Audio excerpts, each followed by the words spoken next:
Creating a healthy work culture where team members feel psychologically safe to express themselves, share their thoughts and ideas, and collaborate effectively is essential for any organization's success. But achieving such a culture can be challenging, especially when team members have different personalities, communication styles, and expectations. In this episode, we will explore some practical tips and techniques for fostering a safe and inclusive work environment, even when facing difficult situations or dealing with reluctant team members. Okay? As a Scrum Master, I know that psychological safety is crucial for success of a Scrum team. In my experience, increasing psychological safety is a key to promoting open and candid discussions. Recently, I came across a popular webinar discussing psychological safety, which sparked my interest. The speakers shared stories and insights from their experiences, highlighting the importance of psychological safety at the team and management levels.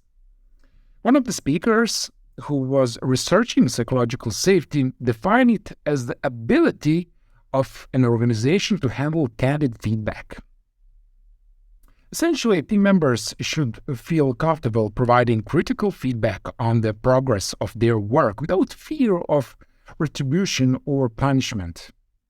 However, there seems to be a misconception about psychological safety being a warm comfort blanket that protects individuals from harsh feedback.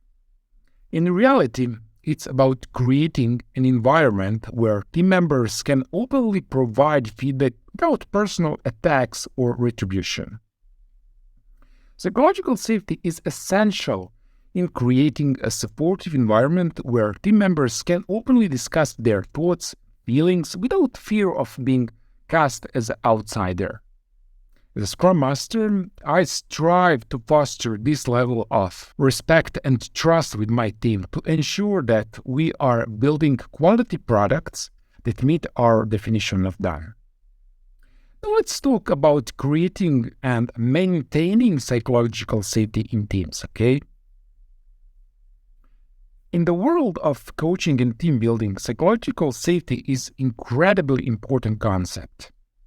Creating an environment where team members feel safe to be vulnerable and open with each other is crucial for success.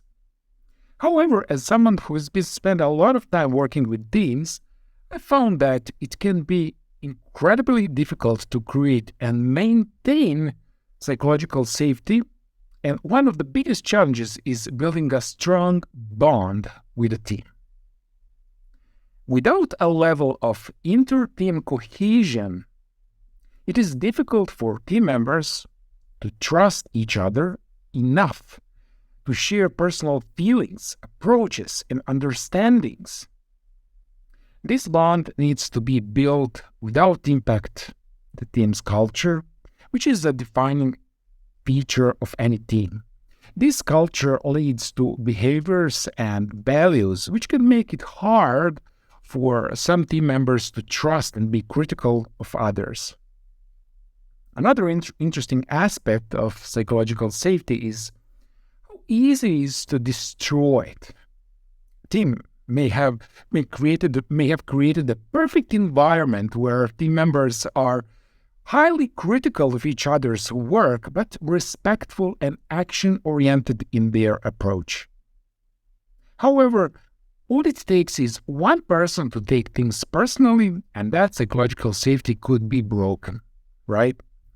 This can lead to conflict, mistrust, and bad behaviors. I've seen this play out in my own experience, where a new team member joining an establishing team with a high level of psychological safety can lead to conflict and derailment if they do not fit in the team's culture. And it is delicate balance, and maintaining it requires constant effort and attention. I've realized that when someone is in a management position, behaves in a way that destroys psychological safety for the team, my immediate reaction isn't always helpful, I used to fall into the trap of taking of the teams as a victim, management as a prosecutor, and myself as a rescuer. However, I've learned that it's important to be self-aware and manage my own feelings of unsafety before reacting. Sometimes the most powerful person in the company is also the most terrified, and something in their past may have caused them to behave in a way that destroys psychological safety. This can create a toxic culture in the organization where critical feedback is discouraged and fear reigns. Coaches and Scrum Masters needs to be aware of the impact of culture on the team's performance and work to create a culture of open communication and feedback. It's interesting how culture can become toxic when people start to cling to power and control. But there will also be leaders who encourage experimentation and create a safe space for everyone to share their thoughts and feelings. I've been thinking about how to encourage this type of culture, and I would like to hear your thoughts. How do you create a safe space for yourself and your teammates? How do you encourage others to open up and share their ideas? Please put your thoughts in the comment section.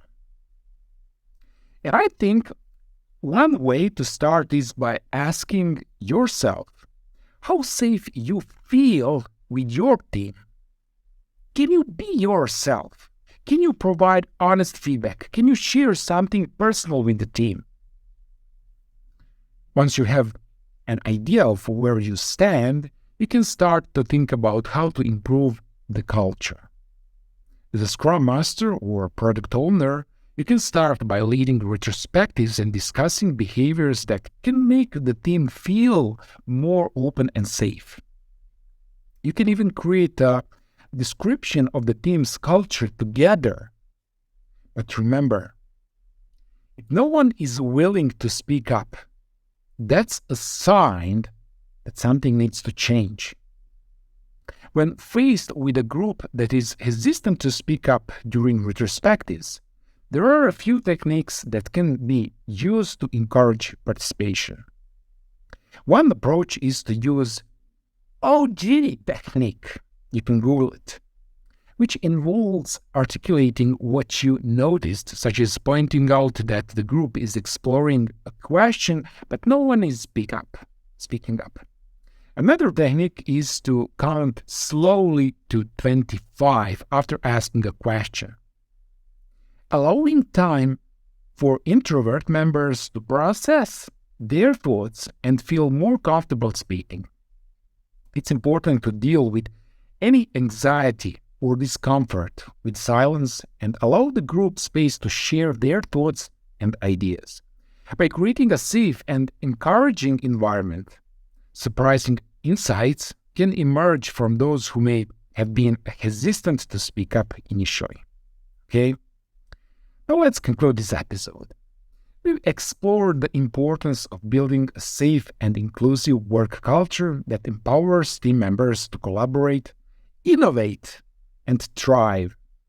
So whether you are a Scrum Master or Product Owner, a team leader, or a team member, these thoughts can help you navigate the complexities of group dynamics, build trust and rapport with others, and foster a culture of excellence and continuous learning.